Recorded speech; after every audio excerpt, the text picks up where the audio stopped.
सदैव सत्यासोबत। ईद ए मिलादुन्नबी आणि गणेशोत्सवाच्या पार्श्वभूमीवर नंदुरबार जिल्हाधिकारी कार्यालयात शांतता समितीची महत्त्वपूर्ण बैठक पार पडली।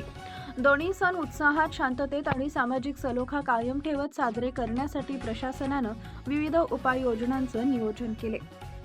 बैठकीस शहादा तळोदा मतदारसंघाचे आमदार राजेश पाडवी, अक्कलकुवा मतदारसंघाचे आमदार आमशा पाडवी, जिल्हाधिकारी मिताली सेठी, पोलीस अधीक्षक अश्विनी सनाप यांच्यासह विविध विभागांचे अधिकारी, लोकप्रतिनिधी आणि शांतता समितीचे सदस्य उपस्थित होते।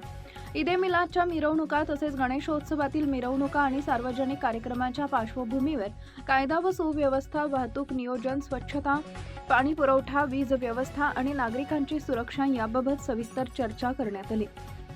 मिरवणूक मार्गाची पाहणी करून आवश्यक त्या ठिकाणी रस्त्यांची स्वच्छता, प्रकाश व्यवस्था आणि वाहतूक नियोजन करण्याच्या सूचना संबंधित विभागांना देण्यात आल्या। महावितरण, नगरपालिका, पोलीस, महसूल तसेच इतर विभागांनी सणाच्या काळात नागरिकांना कोणतीही गैरसोय होणार नाही यासाठी समन्वयानं काम करण्याचे निर्देश देण्यात आले। दरम्यान दोन्ही समाजांनी परस्पर बंधुभाव, शांतता आणि सामाजिक सलोखा कायम ठेवत सण साजरे करावेत असे आवाहन बैठकीत करण्यात आले। आगामी सणांच्या काळात जिल्ह्यात कायदा व सुव्यवस्था अबाधित ठेवण्यासाठी प्रशासन सज्ज असून नागरिकांनी प्रशासनाला सहकार्य करावे असे आवाहनही करण्यात आले। Subscribe now and press the bell icon. Never miss an update.